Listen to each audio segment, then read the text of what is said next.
Trust me when I say this, always make sure you put your best foot forward because you don't know who's watching. I'm going to give you a little bit of a rundown regarding my career from where I started working to how I got to where I am today. Better stay tuned.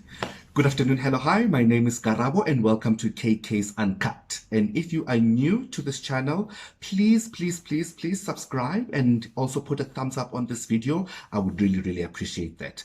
Now, to get into this team.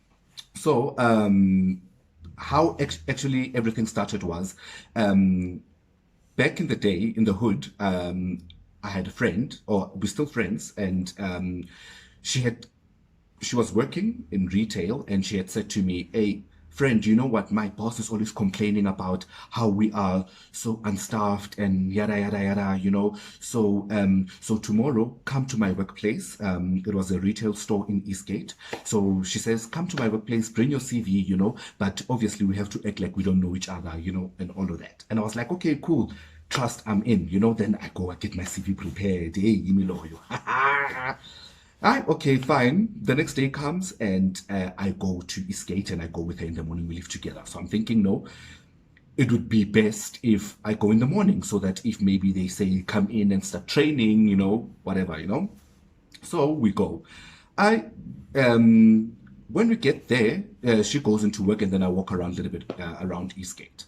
Then after about half an hour or so, I decide, let me go to the shop now. I go, I ask for the manager there. Hey, the manager comes forth and I say, "Hi, my name is Karabo, just checking in if you guys have vacancies for students, yada, yada, you know." And then the boss was like, "No, we're not hiring at this moment." And at that time, I'm staying in Vosloorus at home and I'm in Eastgate. And if you are from Vosloo, you know you're not going to get a taxi back to your hood at that time of the morning, you know. And I had like 5-6 copies of my CV for just in case. So now I'm stuck in Eastgate. It's like a little after 9. I'm thinking, oh my God, what am I going to do? Because I'm going to sit in the taxi for like almost half the day for the taxi to fill up so I can be able to get back home. I thought, let me just hustle, seeing that I'm already here. So I started hustling. Then just a little after 12, I went into this shop that sells camping gear. And I approached the manager there and I got the job. I went back home. I was happy. I told my parents, "Hey, Mom, I got the job. You know, I'm going to be working 3 days in a week, so it's not going to be disturbing me with my school." And at that time, I was studying at Boston, yeah? So it's not going to be disturbing me with my school and all of that and all of that. My parents were happy because, you know, I always wanted to be like independent. You know, growing up at home, we were not poor, but at the same time, I wasn't the child that got like everything that I wanted, if I can say that, you know. But Beslalas Lile and my father would get us clothes because my father was the only person that was working. My mom was a homemaker. And my dad was the only person that was working. So, and at the time, there's 5 of us siblings. So he had quite a big responsibility of making sure that we are taken care of, you know. So in high school, I was that child without the phone, you know. So when I finished, I thought, you know what, I need to work. I need to start having my own money, you know, so I can be able to get my own things and, you know, do what I want and buy myself all the things that I want instead of going and asking my dad over and over because I know it's going to be stressful for him. You know, he's the only one that's working and all of that. All right, then fine. So I get the job. I start working 3 days in a week in that shop that sells camping gear. All right. Long story short, after about 2.5 years, approaching 3 years, I become a product specialist. So I underwent some training because obviously camping gear is specialized things, so you would need as much knowledge as you can so that when customers come you can already anticipate their need and you can already tell them about the product that they're looking for. So I become a product specialist, and at the time I was working in Eastgate, right? So I became a product specialist when I had moved to go work in Greenstone in Edenvale, because that's like a couple of years after. So, you know, with camping gear, you're working with little things. It's little things, guys. And, you know, every week when we count stock, things are not balancing. This is not balancing. You know, it got to a point where it was stressful, and it was even stressful for our big boss, because of like we were losing a lot of things, and obviously if a shop loses a lot of things, they think, who's stealing? Us. So at that time there was a pop-up store that had just opened up in Greenstone. It was called Ice Cream Ninjas. So it's an interactive ice cream shop where you guys must look it up. You will see what I'm talking about. So I go try them out because I love ice cream, and I meet Anton, the owner. And then the owner, we interact, and he likes my personality. It's like, yo, dude, you're great, I think you can be a perfect addition for my shop, and all of that. And I'm like, okay, no, cool. At that time, I'm thinking, this will be a very, very great move for me. One, we're already getting threatened that we're going to lose our jobs because of the stock is going missing like crazy.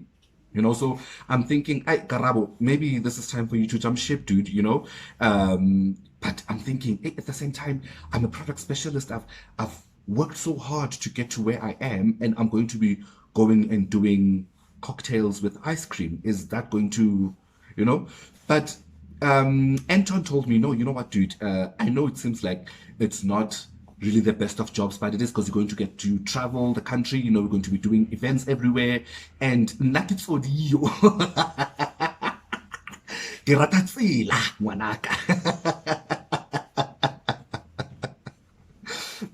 So that got me, and I thought, let me resign. Let me take this challenge. Let me take this leap. I took it. And I worked for Ice Cream Ninjas. So after I took the job and working for Ice Cream Ninjas closed their pop-up store, I think on the second month or the third month, I can't remember vividly, in Greenstone. So now Anton is like, no, dude, you know what? Because of I just took you out of your job, I'm still going to pay you up until a certain time, and then we're going to be working events mostly. So we're going to be traveling in the country, so we can be able to do the events where we need to go. So I was like, okay, no, cool, I understand. Sharp. We started traveling. Hey, wena go le monate wena bo Paris bo Durban bona ke re wena hey up and down ke nna o ke tseleng. Hi, okay, fine.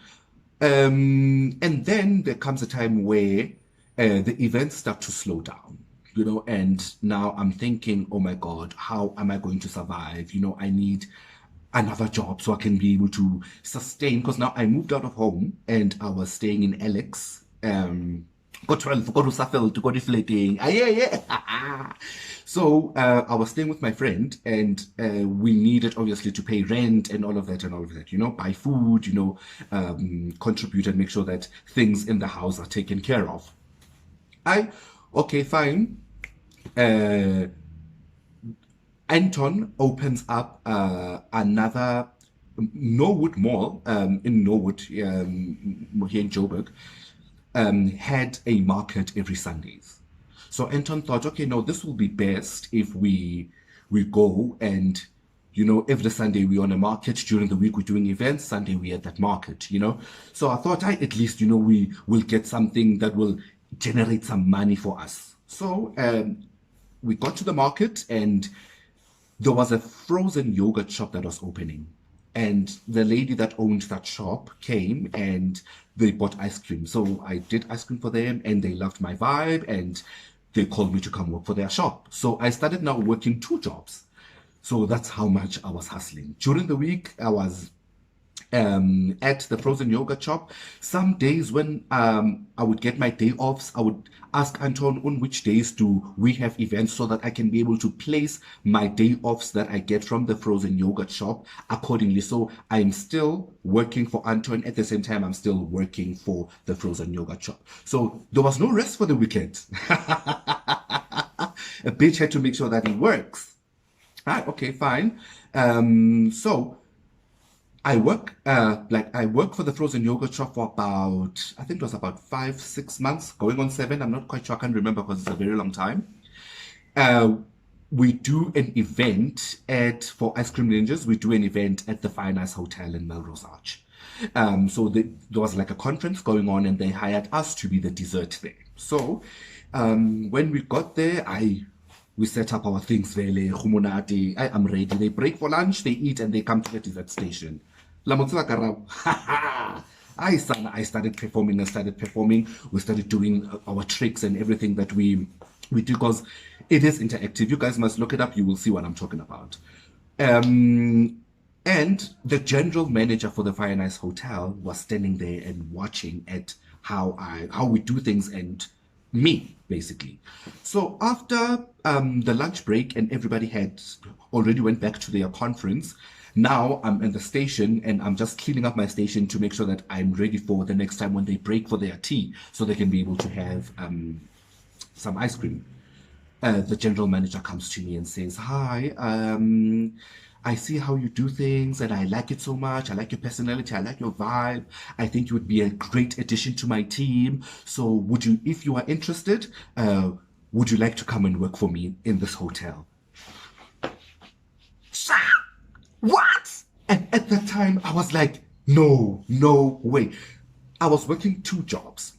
So you can just imagine, man, I was grinding. So I was like, yo, God, you finally heard my prayers. Thank you so much for this. So she was like, yeah, so come tomorrow, bring your CV and we'll do an interview with you. And I was like, okay, cool. Thank you so much. So now I'm excited. My boss is here and it's like, oh, I was with Jolene, the other lady we worked with, and she was like, yo, wow, this is great, congrats. And I was like, yo, thank you. But like, I didn't know what to feel. I was going through the most at that moment. So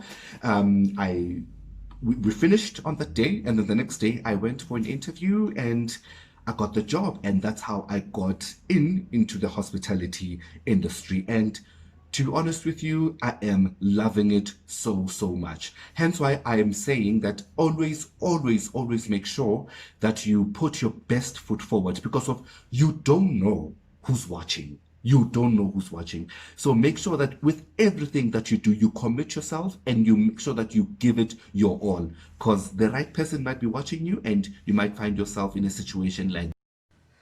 Thank you so much for watching, and if you haven't subscribed, please subscribe to my channel and also please hit the thumbs up. I really appreciate it. See you on my next upload.